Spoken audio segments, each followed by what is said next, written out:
single one of them has someone made solely for them. Majority of the times their soulmates are other werewolves, but sometimes it's humans too. The Alpha and Luna are at the top of the food chain, and below them are the Betas. They are second in command and hold almost as much power as the Luna, but never the Alpha. The Betas are similar to the Alphas though. They are also born into power. After the Beta that are the warriors. They, however, are selected by the alpha. The number of warriors differs pack to pack, but the system is the same for all werewolves. Those in the alpha, Luna or Beta's families are high-ranked as well. There's no official title for them, but their status is slightly higher than the pack warriors. 𝐿𝐴𝐵 is the alpha of the neighboring pack. Alphas are brutal in general, but 𝐿𝐴𝐵 is known to be merciless, someone who enjoys inflicting pain on others. 𝐊𝐢𝐳𝐷 𝐊𝐢𝐳𝐷𝐞𝐝𝐬.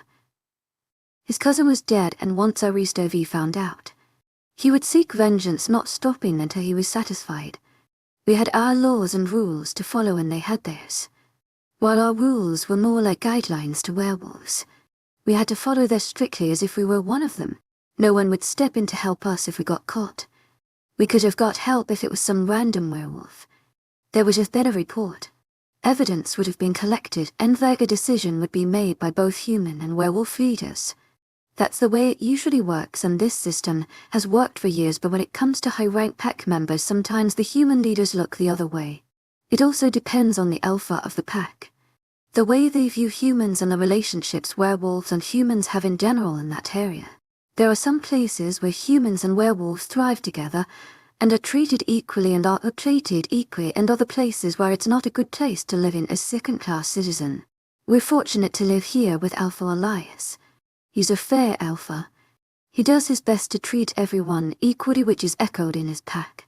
But even Alpha Elias would not be able to help us in this situation.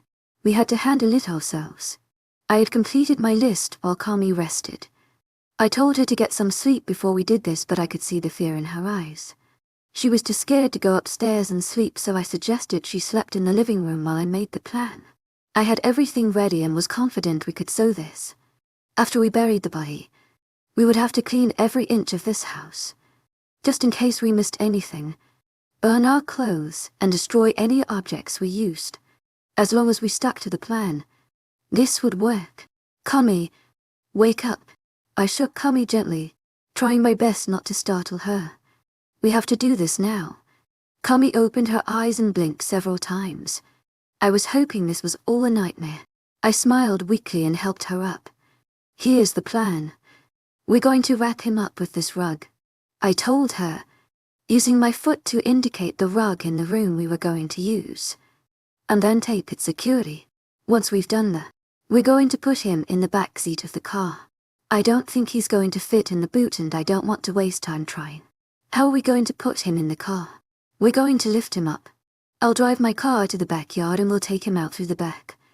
It's dark and no one will see. I explained the plan while Cami shook her head. I can't touch him. Please, Cami.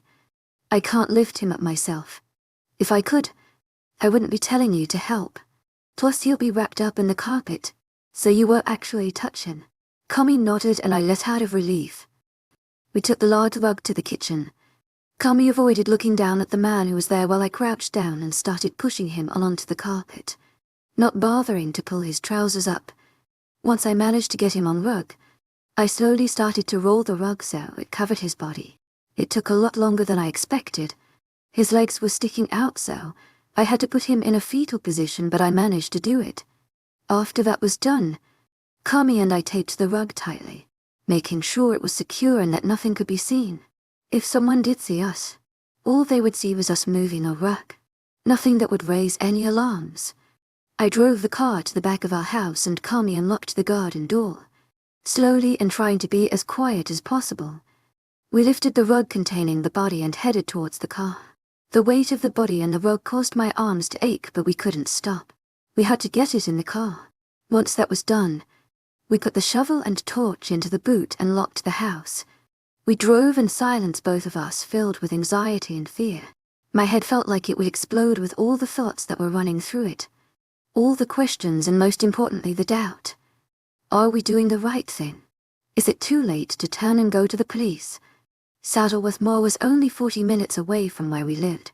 It was a huge moorland that had a stunning view, and people visited here daily despite its past. Around 60 years ago, a man and woman lured 5 young children, murdered them and buried their body in the moors. One of the victims has yet to be found, however there are rumors of more bodies being buried here. When I was a young teenager, my friends and I came here during Halloween. We wanted to scare the shit out of each other. We walked around here at night. It was one of the most eerie feelings I ever had. I felt like I was walking on people's grave and I could have been. I promised I would never go back there and I didn't. Until now. It would be the perfect place to hide something. The moors was enormous, so no one would find it even if they tried. We'll have to carry the body for a bit before we bury it. I told Cami as we came to a stop. Why can't we just do it here? I have a bad feeling about this. Cami whispered. I shook my head. We can't do it here. It's too close. We have to make sure it's completely hidden. We can go back. It's not too late. Cami pleaded with me. Come on, I said firmly. Let's go. We'll find a spot, dig the hole, and then we'll come back for the body and bury it. I got out of the car and went around to the back and opened the boot. I quickly grabbed the shovel and torch and slammed the boot door down. We circled around for a bit, trying to find the best place to dig.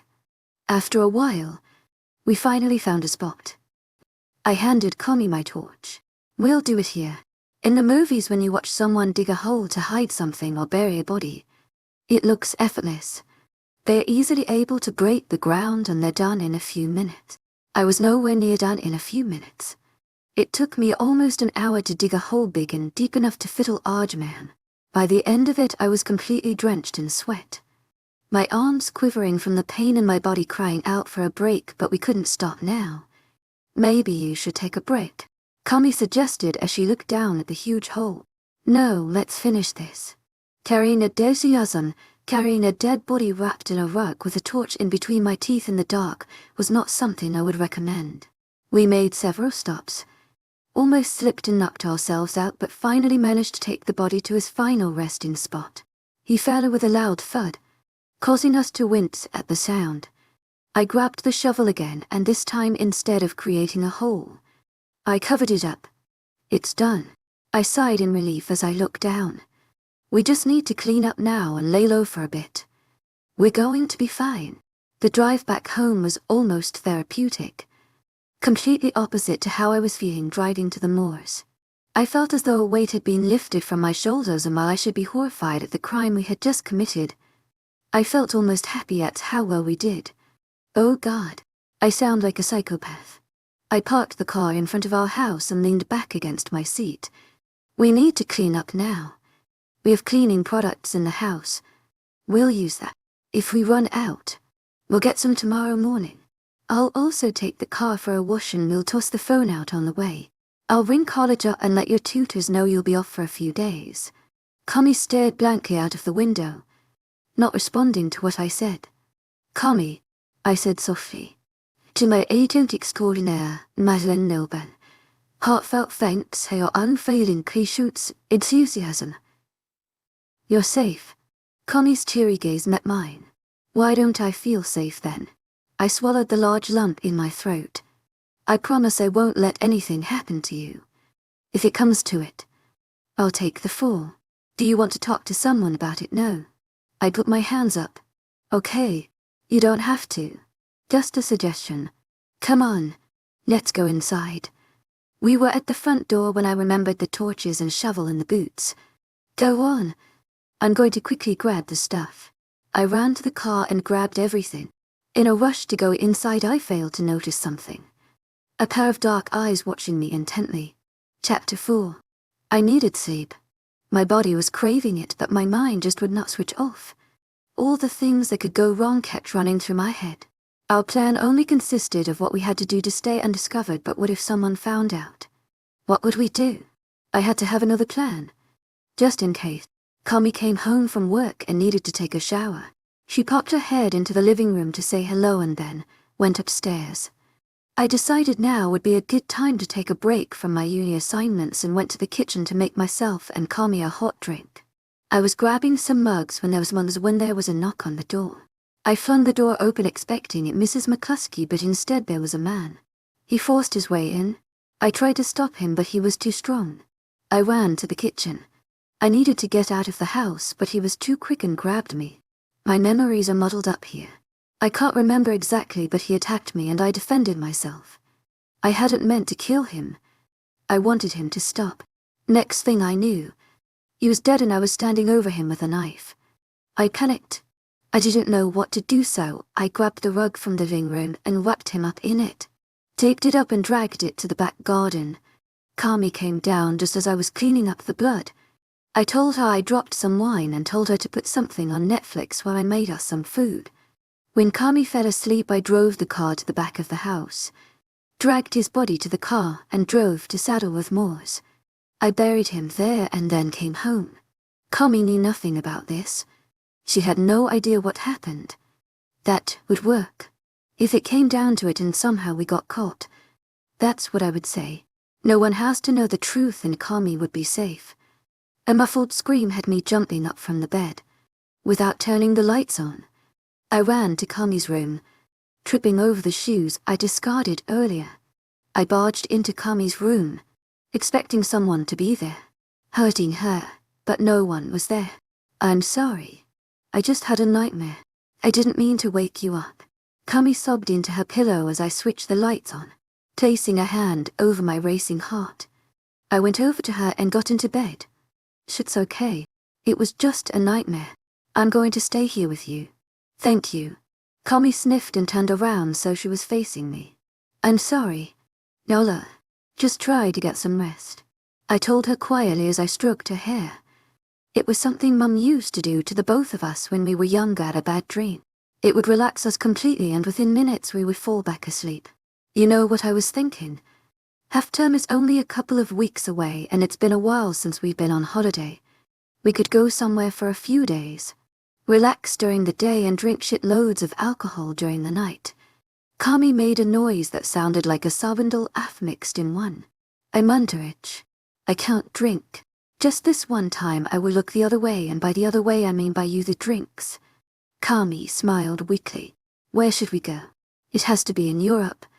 I don't think we can afford anywhere further at the moment. How about Italy? I've always had a thing for Italian men. I love pasta. This time Cami laughed, which warmed my heart. Stop stereotyping. I thought you had a thing for Greek men. Russian and Greek are my top 3. How?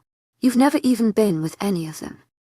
There's just something about them, especially Italian and Russian, based on the movies I've watched, and by stereotyping them, they seem so mysterious and dangerous. If soulmates were real for us, mine would Italian or Russian, or maybe both.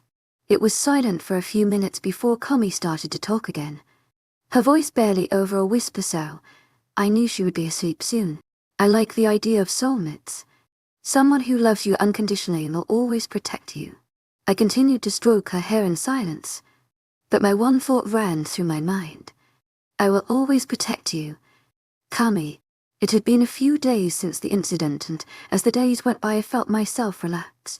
Cami went to work straight away, which I disagreed with. She explained that in order to not raise any suspicion we had to carry on with life as normal. She made a valid point, but it was hard to let her out of my sight for that long. Not only that, but she needed time to process what happened. She couldn't sleep at night without having any nightmares. I had them too, but I knew mine were nowhere near as frightening as hers. So we stayed in the same room, drawing comfort from each other at night and like we're completely fine in the morning. Cami didn't talk about what happened. I wanted to give her space, but I was worried she was bottling it all in and one day she would explode. I wanted to comfort her and make her feel safe. Something I knew she did not feel anymore, but I didn't know what to do. I dropped and picked her up from college and work as I had to know where she was all the time. She came home during her freeze and I skipped my lectures to stay with her. We spent a lot of time together, which caused me to worry. I didn't want her to feel suffocated like I'm sure she was feeling. I didn't want Cami to go through life with her big sister watching her like a hawk, but I also knew this was for the best. I had to keep a close watch on her even if she didn't like it. I was looking at tickets to Rome when my phone started to ring. Cami's name was on top of the screen. I quickly grabbed the phone. Hey, you okay? I breathed into the phone as I looked down at my laptop screen to check the time. It was just after 3 p.m, so her shift hadn't ended yet. Nola, I don't know what to do. Cami whispered frantically. What's going on? Are you okay? What happened? I fired questions at her as I slammed the laptop shut and ran to the hallway. There are werewolves in here. They're asking questions about him. Oh my god. They know what I did. Cami, calm down. I tried to soothe her as I grabbed my car keys from the table in the hallway. They don't know anything. Take deep breath and calm yourself down. You can't draw any attention to yourself. If they don't know, then why are they here? They must know something. Cami, listen to me, I said firmly, trying my best not to snap at her. Calm down. They don't know anything. Where are you now? I'm in the bathroom. I was on my break and they came in. I heard them asking questions, so I called you. Okay. This is important, so pay attention. I told her I got into my car. Don't lie. If they ask about that day, tell them you saw him and you went home. If they ask about other days, tell them he spoke to you briefly. Don't give too much detail and act he was just another customer. I don't know if I can do this. Cami whimpered down the phone.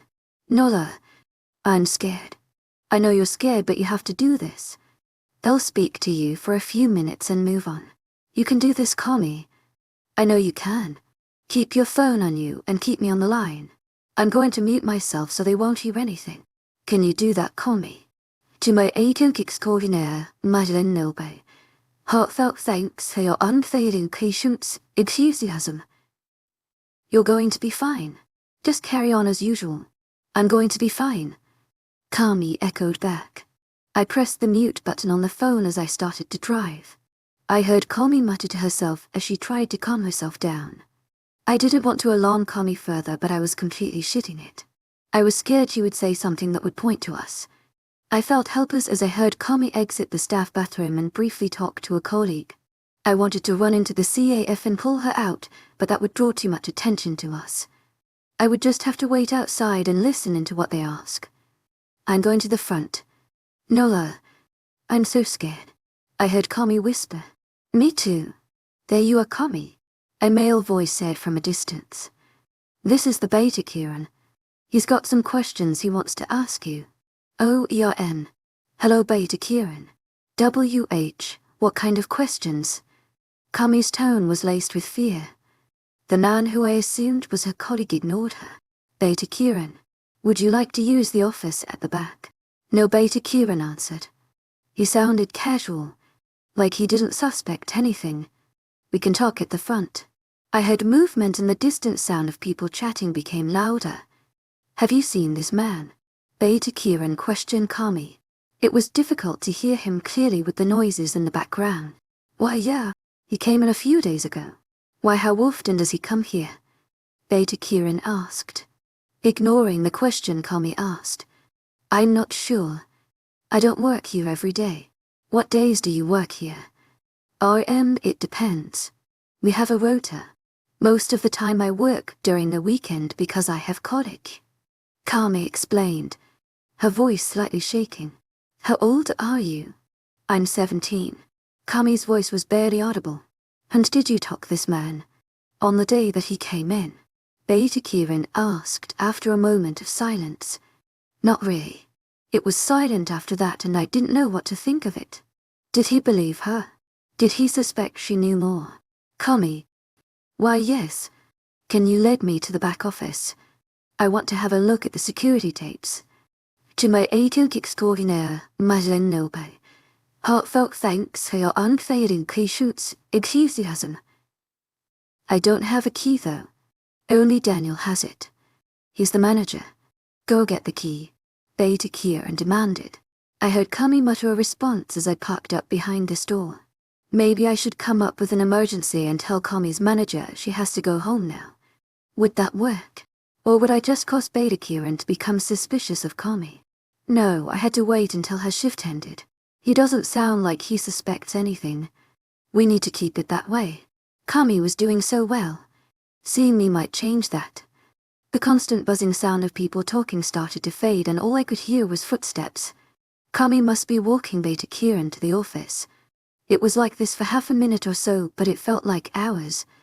Not hearing any of them speak was making me more anxious than when they were talking. You can go now. 𝐿𝐻𝐿 and dismissed her.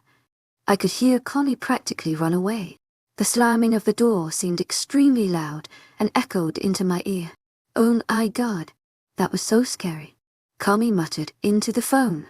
I unmuted my phone. You did so. Well, Cami, see, everything is going to be okay. I'm going to keep you on the line until they go. It feels like you're with me. I'm waiting outside for you. As soon as the beta leaves, I'll come get you. I'll tell you, manager, there was an emergency or something. 𝐿𝐻𝐿𝐻𝐬, heartfelt thanks for your unfailing patience, enthusiasm. Okay, thank you. Cami sounded muffled, which I assumed was because she was putting her phone away again. I'm going to leave the toilets now.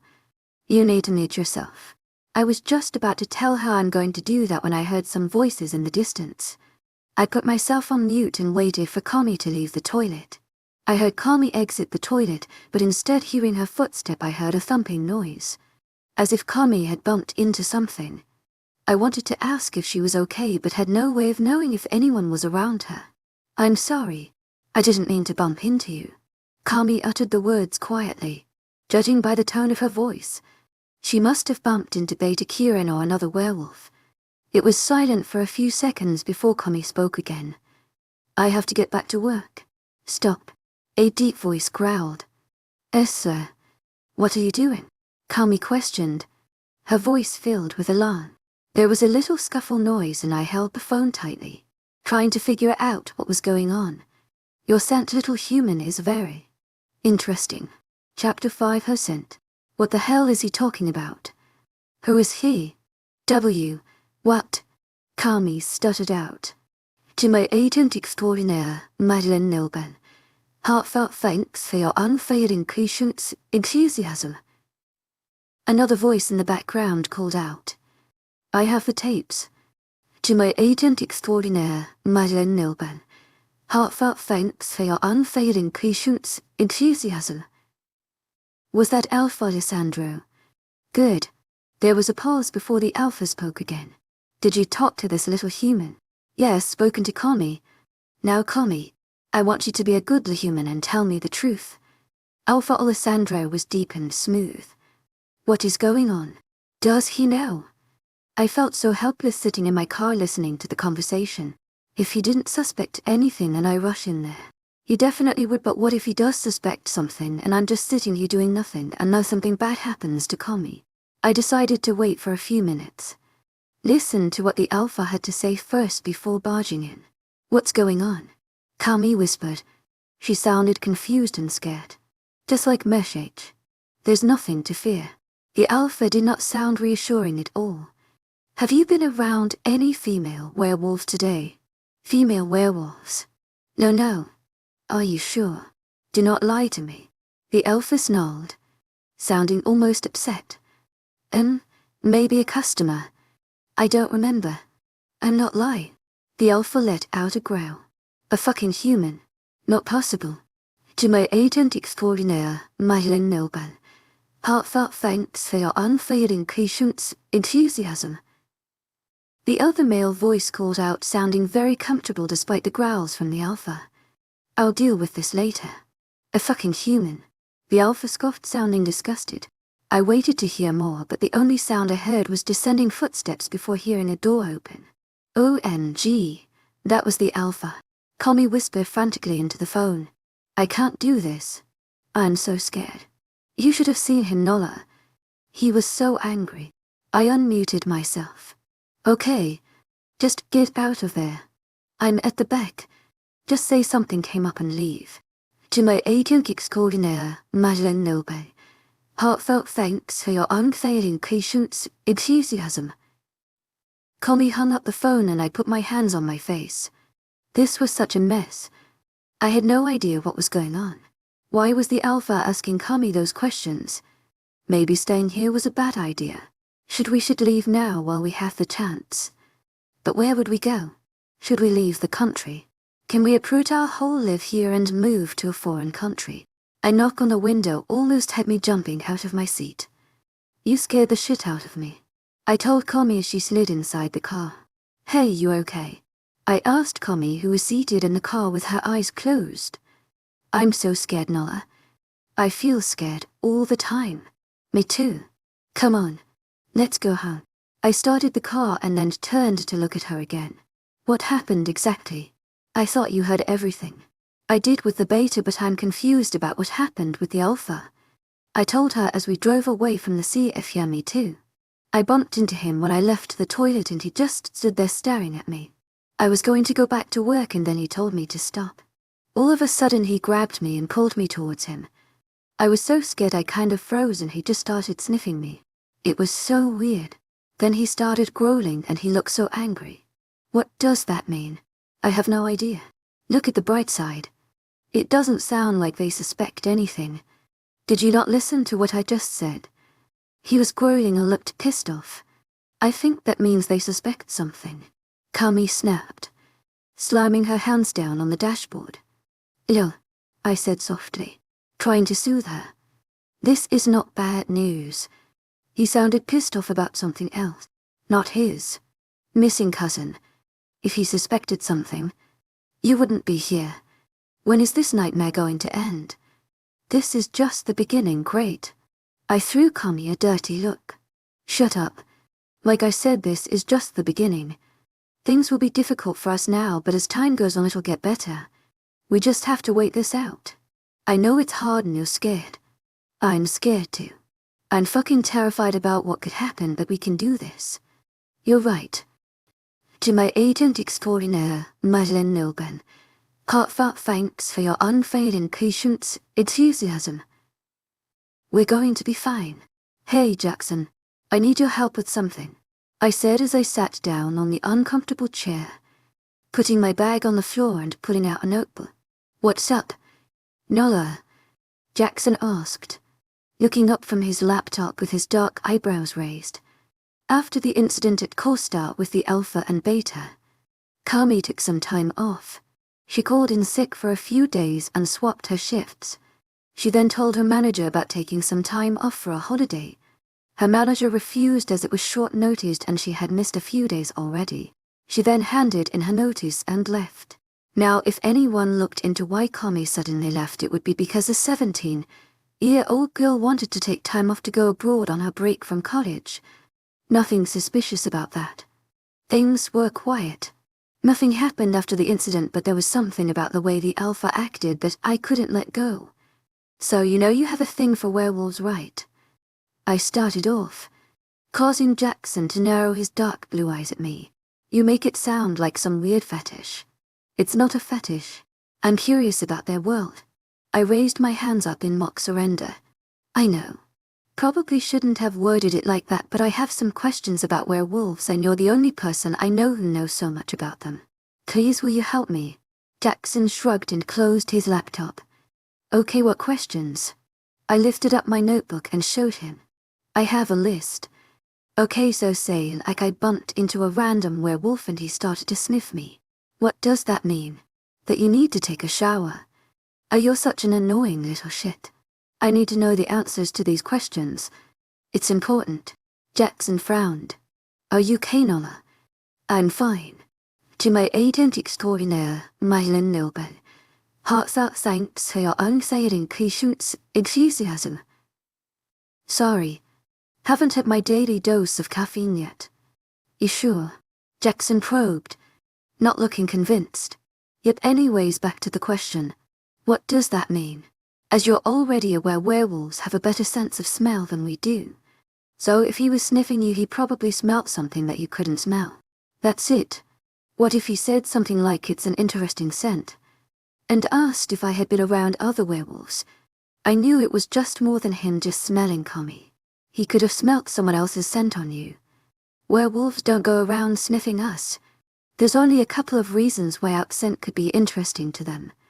Obviously you know about mates. Maybe he thought you were his mate. 𝐴𝐻𝐬𝐻𝐬, 𝐊𝐻𝐬𝐻𝐬. Heartfelt thanks for your unfailing patience, enthusiasm. What's that got to do with scents? I asked, confused. Werewolf studies is compulsory in schools. How do you not know this? I didn't see the point in learning about it. It's not like we got a guess at the end for it. I put my time into actual guess subjects. I defended myself while Jackson shook his head. Anyways, tell me more about mates and scents. You can Google, just tell me. It's more easier. Werewolves find their mates by smell or touch. It could be a possibility that you were near someone who was his mate and he was trying to find out if the scent was yours. You clearly were not his mate or else you wouldn't be here. You would be with him. I guess that makes sense. I muttered. It would explain why the alpha asked if Cami had been around other female werewolves. He could smell his mate on her, but that didn't explain why he would be mad about humans. Unless his mate was a human and he didn't want that. The other reason is babies. I stared at Jackson. What? Werewolves can scent a baby as soon as the baby is conceived. Chapter 6 what? I breathed out, unable to process what he had just said. Yeah, that's actually amazing if you think about it. If someone is pregnant, apparently their scent changes and I got to go. I interrupted, grabbing my bag and tossing my notebook in there. Thanks for all your help. I walked out of there before Jackson could say anything else. My mind was spinning, I was struggling to think. Babies. What the fuck? Is that possible? Why didn't we think of this earlier? Shit. What if? What if? No, it can't be possible. No way. I was so wrapped up in my thoughts that I didn't see the man in front of me and bumped into him. I started to say but stopped when I realized who it was. Nola. It's lovely to see you. Miles grinned as his eyes trailed up and down my body. I resisted the urge to cringe and moved away only to be blocked by Miles. 𝐿𝐢𝐧𝐸 𝐷𝐞𝐝𝐬. Heartfelt thanks for your unfailing patience, enthusiasm. I demanded, sliding my bag down my shoulder and gripping it tightly just in case I needed to use it. Miles was a creep. There's no other way to describe him. I met him during Freshers Week and we exchanged numbers as he was studying the same course as me. That was a big mistake. He bombarded me with texts and calls and didn't get the hint that I was not interested in him in that way. The constant rejection does not seem to derail Miles as he still continues to ask me out. I blocked his number and tried to stay away from him, but he still continues. Some of my friends think it's cute while the others think it's hilarious, but there's nothing cute or hilarious about it. Do you want to grab a coffee? No, I don't want to do anything with you. Now move. I yelled at him, drawing attention from a couple of passers-by. Are you okay? One of the girls asked, looking at me in concern. I'm fine. I told her, waving my hand. The girls looked at each other before walking away. I started to walk away to when Miles called out. I'll see you later now. I rolled my eyes and headed towards the car park when my car was parked. I locked the door as soon as I got in and let out a deep breath. After taking in a few deep breaths, I grabbed my phone out of my bag and I looked at the time. There was still around an hour left before Cami finished college for the day. How could I bring this up to her? Could Cami be pregnant? With everything that had happened, the thought did not cross my mind at all. All I kept thinking about was the dead body, how to dispose of it, and how to remain undetected. I completely forgot about the risk of STDs and pregnancy. Is that why the alpha was angry? He could smell that she was pregnant with a werewolf's baby. Could werewolves tell if they're human or a werewolf, or does it all smell the same? If Cami was pregnant, this situation would be so fucked up. Would she have the baby? Would she keep it? The poor baby. Its dad raped its mum, and mum killed its dad. It doesn't get any more fucked up than that. Before I get too ahead of, we had to find out for sure, so I turned my car on and headed to our local Tesco. I filled my basket up with lots of chocolates, snacks and comfort food before heading over to the section where they sold pregnancy tests. I looked over all the options and grabbed a couple of the 𝐊𝐲 tests. Biology was never my forte, so I am clear about how long you had to wait before you could take a pregnancy test. Could you take it 2-ish weeks after the incident, or would you have to wait until you missed a period? I turned the package over and looked at the back. It claimed to give a pregnant result as fast as 1 minute when testing from the day of your missed period. So we had to wait and see if Cami misses a period first. I pulled out my phone and went onto the NHS website to check if waiting was required or if you could do it anytime.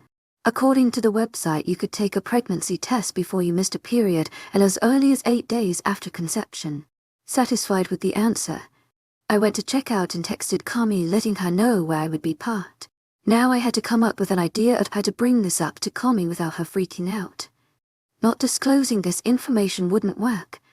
It's not like I could ask her to give me her pee. I was thinking of possible ideas when Cami got into the car, shrugging her bag off her shoulder and putting her seatbelt on while she mumbled a greeting. I knew exactly what would help with this. So should we have Nando's today?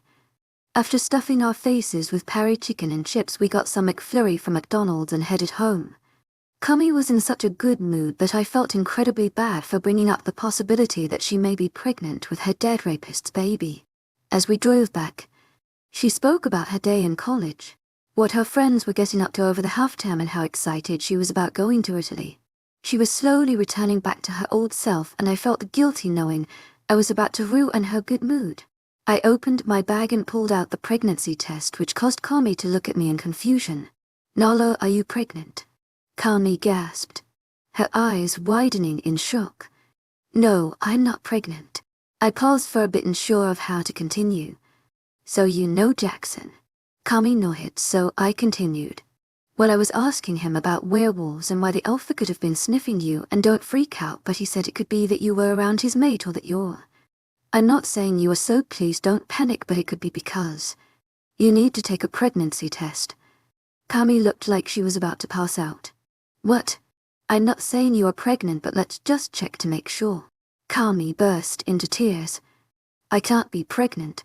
No, this can't happen. When will this end?" I tried my best to soothe her, explaining that she probably wasn't pregnant, but it would be a good idea to find out. My knowledge on werewolf biology and pregnancy is limited. I don't know if they would develop at the same rate as normal babies or if it would be different. What kind of complications would there be? It would be best to find out now rather than later. It took a while to calm Cami down. She was petrified, and rightly so. Once she did calm down, we went into the upstairs bathroom to take the test. If Cami was pregnant, she would have a choice to make. I knew what I would do if I was in her situation, but I didn't want to influence her decision in any way. If she was pregnant, it wasn't her choice, but she would have a choice on what to do. Her choice with no input from anyone else. This could provide her with some sort of control again. Ignoring the 3 messages from Jackson, I got the timer on my phone. Even though it said 1 minute for a positive result, it would take longer for a negative result, so I put the timer on for 4 minutes. Those few minutes felt like hours. We both watched the timer in silence, praying it would say negative. Our gaze moved from the timer to each other once the alarm went off. Cami looked at me and shook her head. I knew she wanted me to check, so I grabbed the pregnancy test and looked at it. "What does it say?" Cami whispered, closing her eyes. I let out a sigh of relief as I saw the result. "You're not pregnant. Thank God." Cami gave me a weak smile. "I don't know what I would have done if I was." Shaking my head, I held my arms around her. "Doesn't matter now anyway. We're going to be fine." "I hope so," she mumbled into my ear, her tight grip becoming slightly uncomfortable. I pulled away from her and turned towards the sink so I could wash my hands.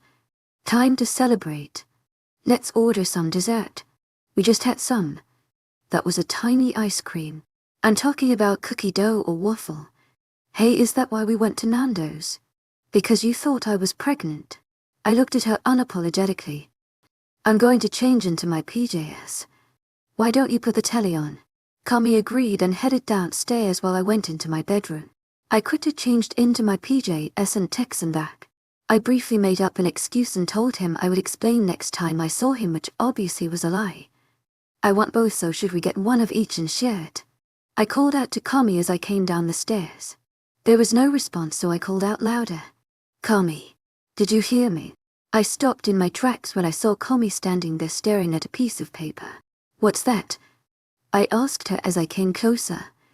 Without looking at me, Cami handed the paper over, her hands trembling badly. I turned the paper and looked at the words written in black. "I know what you did." Chapter 7. I know what you did. I read the words again and again. I know what you did. I turned the paper over to see if there was anything else there, but there was nothing. Only those 5 words, "I know what you did." "Where did you get that?" I questioned Cami gently. I was trying my best not to freak out, and I knew if I showed her that I was nervous she would start panicking. It was on the floor in front of the door. I think someone posted it through our letterbox. I walked over to the front door and hesitantly opened it. I looked around outside. I don't know what I was expecting to see, but I saw nothing out of the ordinary. Closing the door, I took in a deep breath, trying to keep calm. Okay, so this doesn't mean anything. It could be someone just playing a prank. Cami did not look convinced. No, this means someone knows about what I did. First of all, what we did. Second, like I said, it could be someone playing a joke on us. It's a Halloween prank. Halloween was 3 months ago, so then it could be a April Fool's prank. I tried to reassure her. They just started it a couple of months earlier, and then on the 1st of April they'll yell and tell us it was all a joke. We both know that's not it. Someone knows. Nala, maybe I should go to the police and tell them what I did. No, definitely not. That's not going to work. They won't be able to help us. I shook my head, knowing exactly what would happen to us if we did that. I'm tired, Nala. Cami told me, her eyes filled with sadness and pain. It's only been a week or so, but I can't take this. I can't live like this. I want it to end. The end is with us dying, and that's not going to happen. Look, I know it's hard. I know what you're going through is hurting you more than anything else has, but you can overcome this. Remember when Mum and Dad died? I didn't think I would ever feel happy again. Everything hurt. Thinking about them hurt. Being with other people hurt. Even waking up in the morning hurt because I knew it was another day without them. That pain was the worst pain I felt. It was the worst pain we both ever felt, but as time went by it got easier. The pain didn't disappear overnight, but it did reduce slowly, and yes, even though sometimes it hurts when I think of them, but nothing as close as it did when we first lost them. This pain that you're feeling now isn't going to disappear in a day or two. It will take time, but I promise you it will get better, and I will be here to help you. But if we go to the police now, we won't get that chance. You've met the Alpha. You told me how much he scared you, and you are just a stranger to him. If he found out what we did, Cami, he's not just going to kill us. He's going to torture us in the worst way possible for as long as possible. I'm sorry for scaring you, but I need you to understand this. Do you understand, Cami? Cami gazed at me with tear-filled eyes and nodded.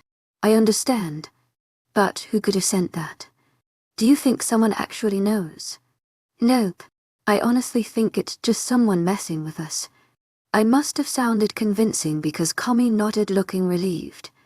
I looked at those words on the paper again. I know what you did. Sleep evaded me that night and my mind kept focusing on that note. Who could have sent that it?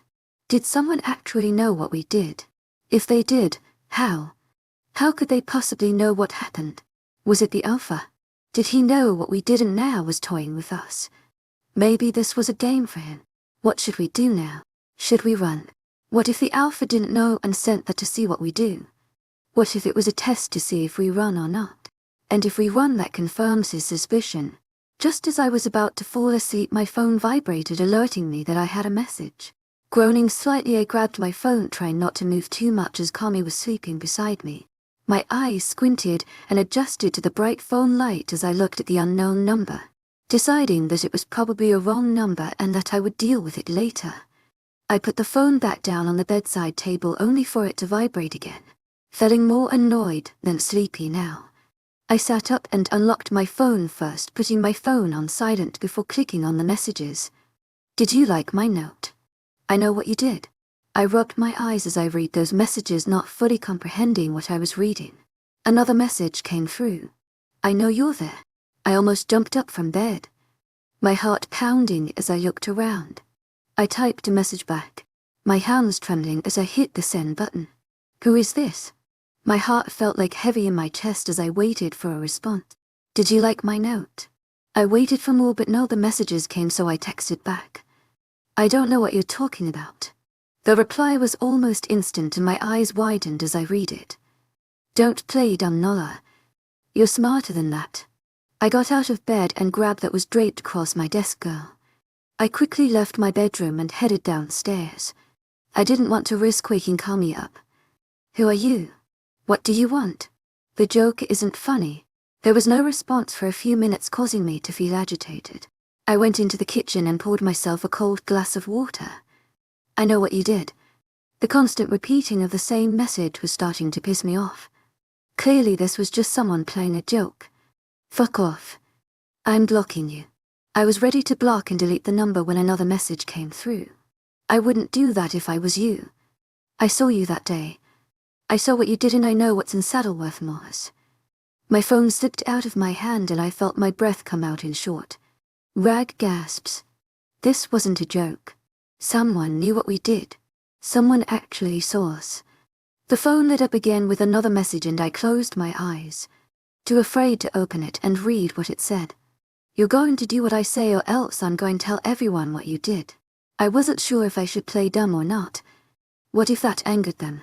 There was no doubt about it. Someone knew what we did and if we didn't do what they wanted they would tell everyone. What do you want? Instead of a text message. The phone lit up showing that I had an incoming call from this person. I hesitantly answered the call, unsure of what to expect. Hello. I breathed into the phone. It was silent for a few seconds and before a muffled voice began to speak. Hello Nola. I frowned as I clutched the phone closer to me, trying to see if I could recognize the male voice, but it was no use. Whoever was on the other side of the phone was disguising his voice and doing really well at it. Who are you? You'll find out soon. Tell me, Nola, what would you do to protect your secret? Anything. I whispered into the phone. The male on the other side of the phone laughed softly. Good. It was silent again before the man started to speak again. What are you wearing? I frowned in confusion and looked down at my clothes. My robe. Is it the red one you always wear? The man asked, sounding slightly breathless. My eyes widened and I spun around towards the kitchen window. Was he there? Could he see me? All I could see was darkness and nothing else. I then realized what he actually said. What do you mean by always wear? How did he know what I wore at home? Stalking me. Answer my question, Nola. Yes, I responded back quickly, not wanting to upset him. Take it off. What? I questioned, unsure if I heard correctly. Take off your clothes.